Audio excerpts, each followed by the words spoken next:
안녕하세요. 물리학원 개념 완성 10번째 수업 역학적 에너지 보존 시작하겠습니다. 지금까지 여러분은 1. 운동에너지, 포텐셜 에너지에 대해 배웠습니다. 힘이 작용하는 물체가 운동할 때 1은 F∆S로 구할 수 있습니다. 운동하는 물체가 가지는 에너지, 운동에너지는 2분의 1 mv 제곱으로 구할 수 있습니다. 기준점으로부터 h 높이 위에 있는 지점에서 중력 포텐셜 에너지는 mgh로 구할 수 있습니다. 평형점에서 변이 x만큼 벗어난 물체의 탄성력 포텐셜 에너지는 2분의 1 kx 제곱으로 구할 수 있습니다. 지금까지 선생님이 설명한 내용 등 이해가 안 되는 내용이 있다면 앞에 수업 동영상을 다시 듣거나 교과서를 읽어보고 오기를 권장합니다. 이번 시간에는 이 모든 것들을 활용하여 역학적 에너지 보존에 대해 알아보겠습니다.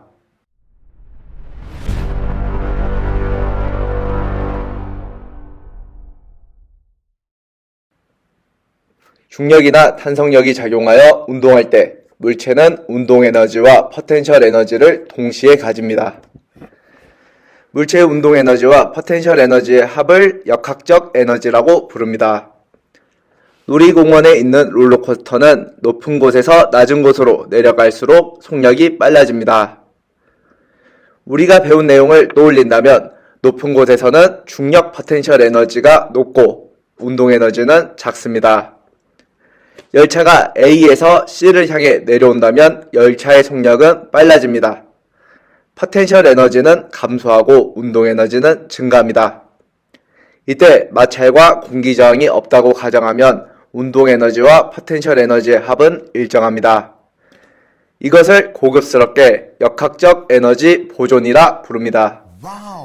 C에서 D를 향해 올라갈 때도 운동 에너지는 감소, 포텐셜 에너지는 증가합니다. 하지만 둘의 합, 역학적 에너지는 보존됩니다. 이것이 여러분이 중학교 3학년 때 배운 역학적 에너지 보존에 대한 내용입니다. 현재 고등학교 2학년 물리학원에서 이야기하는 내용의 본질은 앞에서 한 얘기와 똑같습니다. 하지만 좀 더 고급스럽게 우아하게 설명하는 방법을 알려주겠습니다. 짜잔! 지면으로부터 높이 h인 곳에서 가만히 놓은 질량 m인 물체가 중력과 속도로 낙하하고 있습니다.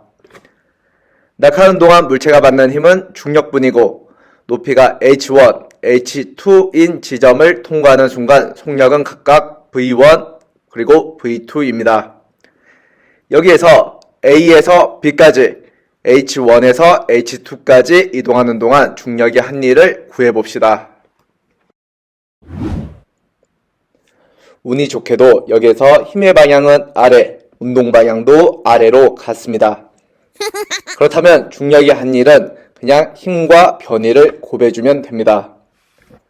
힘은 중력이기 때문에 mg로 구할 수 있고요.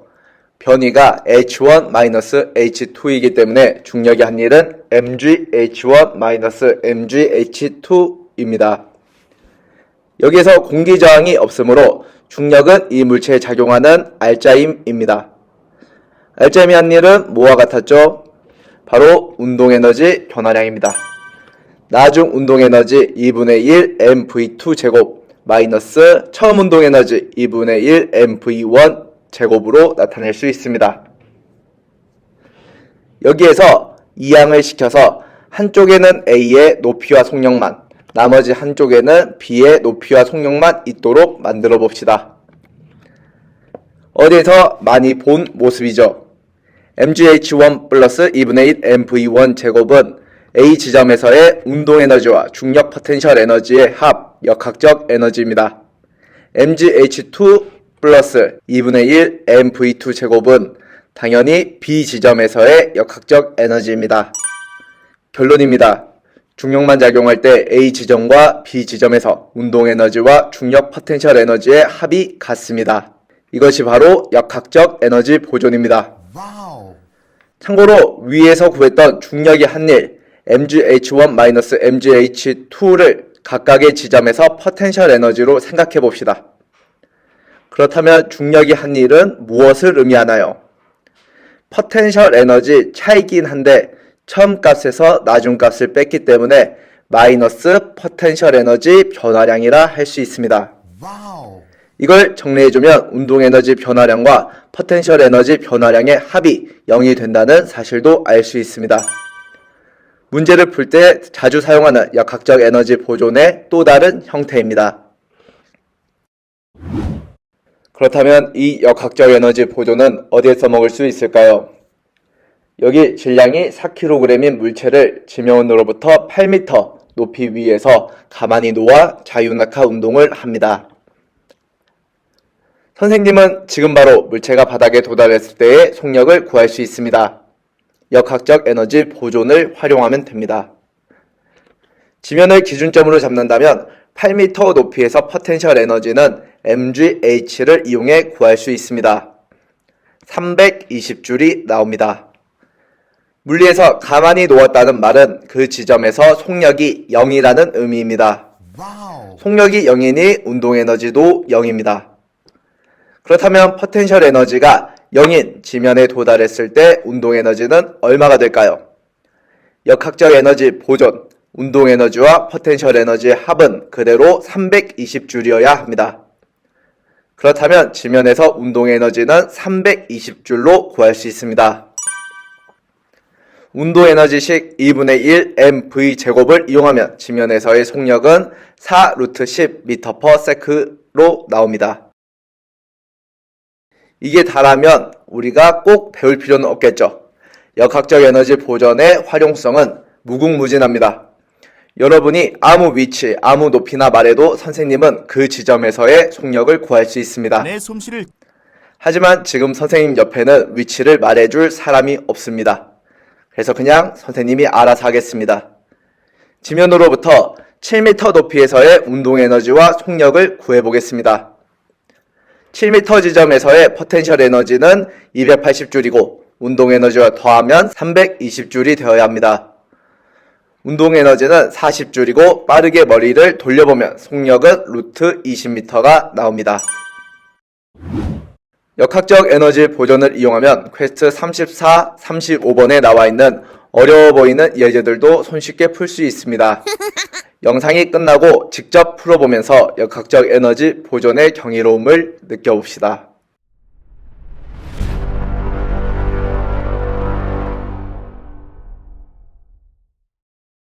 탄성력에 의한 물체의 역학적 에너지는 어떨까요? 용철 상수가 K에 질량 M인 물체를 매달아 평형점, 평형위치 5에서 A만큼 당겼다가 놓을 때를 상상해 봅시다. 탄성력이 작용하여 물체는 평형위치, 평형점 5를 중심으로 진동합니다.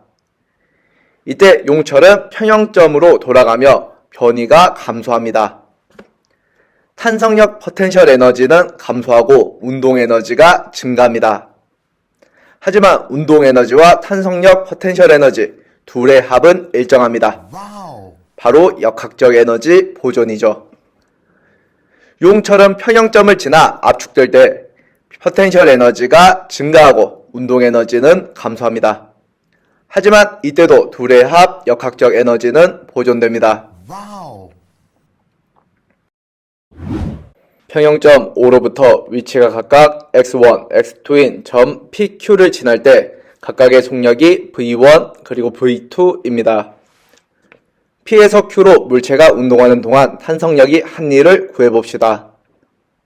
탄성력이 한 일은 지금 이 모습만으로는 구하기 어렵습니다. 무엇을 찾아봐야 할까요? 맞습니다.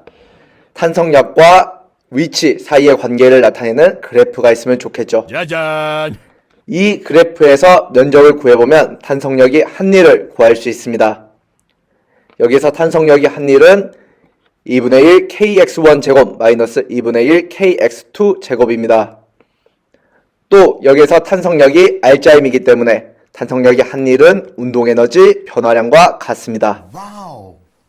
이걸 P의 변위와 속도, Q의 변위와 속도로 각각 나눠주면 이렇게 정리할 수 있습니다. 2분의 1 kx1 제곱 플러스 2분의 1 mv1 제곱은 P에서의 운동 에너지와 포텐셜 에너지의 합, 역학적 에너지입니다. 우변의 2분의 1 kx2제곱 플러스 2분의 1 mv2제곱은 Q에서의 운동 에너지와 포텐셜 에너지의 합, 역학적 에너지입니다. 이렇게 탄성력이 작용할 때도 운동하는 물체의 역학적 에너지가 보존됩니다. 탄성력에 의한 역학적 에너지 보존에서 주의할 점은 중력 포텐셜 에너지와 달리 탄성력 포텐셜 에너지는 평형점에서 위치의 제곱에 비례한다는 것입니다. 이게 무슨 소리야? 예를 들어 용철 상수가 20N/m인 용철에 매달린 물체를 4m 잡아당긴 후 가만히 놔두는 상황을 살펴봅시다. 분석하기 전에 용철 상수 처음 등장했으니까 한 번만 살펴보고 넘어가겠습니다. 용철 상수의 단위는 Nm/m입니다. 1m 잡아당길 때 작용하는 탄성력의 세기가 20N인 용철이라는 뜻입니다. 여기에서 각 지점의 포텐셜 에너지를 2분의 1 kx제곱을 이용해 구해보면 이렇게 구할 수 있습니다. 4m 지점에서 속력이 0이니까 운동 에너지는 0이겠죠. 역학적 에너지 보존을 이용해 각 지점에서의 운동 에너지를 이렇게 손쉽게 구할 수 있습니다. 2분의 1 mv제곱을 이용하면 각 지점에서의 속력까지 구할 수 있습니다.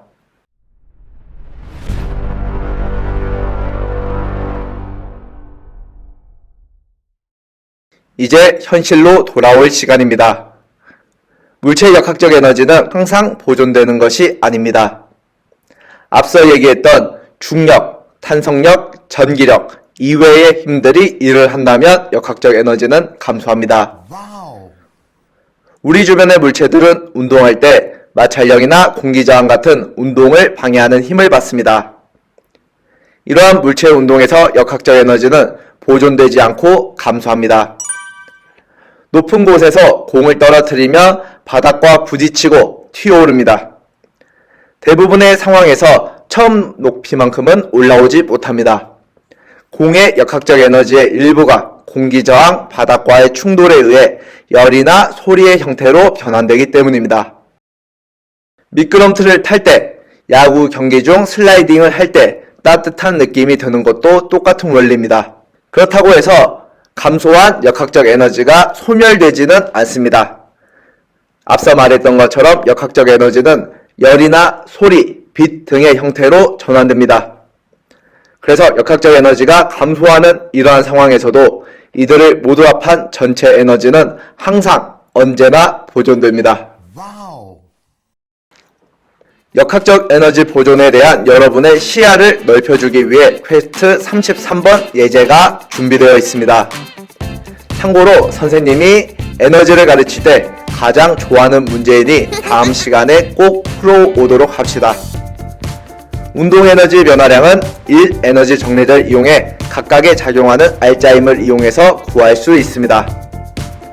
포텐셜 에너지의 변화량은 mg에다 높이 변화량 델타 h를 곱하면 간단하게 구할 수 있습니다.